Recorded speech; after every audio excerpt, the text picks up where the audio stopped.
Fabian. A little background on the story. This is a personal experience that happened to me, so yeah. Uh, her Melinda said she wanted to talk with me, so I took her to the stairway outside Marquette School. It was getting dark on what was to be one of the last days of summer. It was slightly chilly due to a breeze, but I could tell something wasn't right. She was too quiet, and the intensity in the air made me quiet as well. We sat down on the steps. I could already feel my butt getting cold against the rough, lifeless concrete. This didn't completely distract me from the matter at hand. I could tell she was briefly lost in thought, staring blankly at the sidewalk. But out of the nowhere, she burst into tears and cried painfully. She took my hand. I could feel her warm, slightly sweaty hand squeezing my rough, big hand. She cleared her throat and told me that we as a couple were not healthy. She told me I'm smart, yet I'm not smart where it matters. She said she loved me. These words usually lit up my face, yet they didn't feel the same.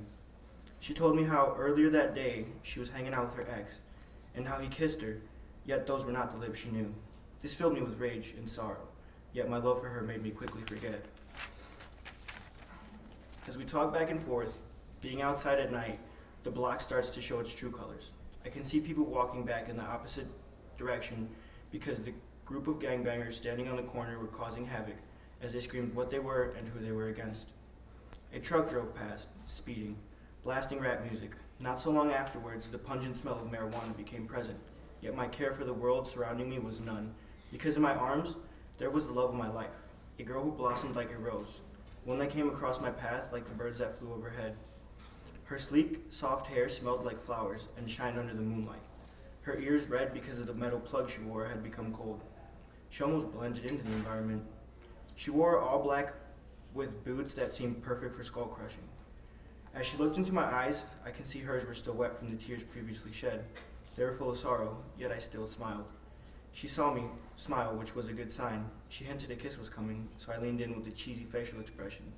But as our lips touched, all of time seemed to stop. The world around us disappeared, and we were briefly lost in a moment that seemed to last us a lifetime. Suddenly, we both heard a humming sound in the distance, which soon turned into a helicopter hovering over our heads, looking for someone. I pulled away and looked around for a quick second to check my surroundings. Everyone had disappeared. We seemed to be the only people left out in the street. I was still deeply lost in thought about what she had told me. I wanted to say goodbye and walk away, yet she held me back. She said, "So this is it? You just want to end it like that and walk away?" Her words carried weight, and they hit right at home.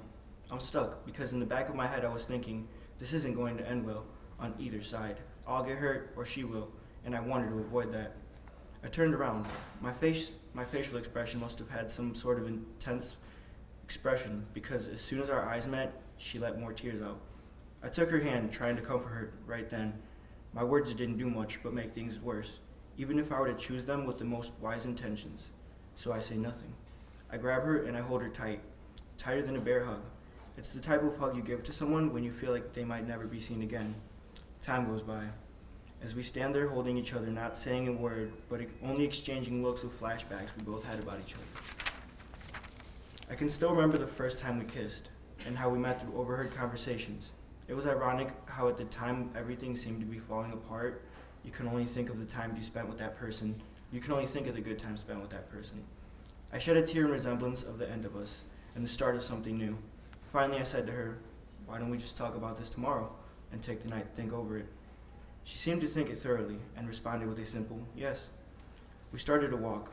I held her hand the whole way, and before we knew it, we stood feet away from her gate door. It was time to say goodbye. We did, multiple times. As a matter of fact, I took one last look at her beautiful soft face. Her eyes shined with a deep uncertainty of what the future held.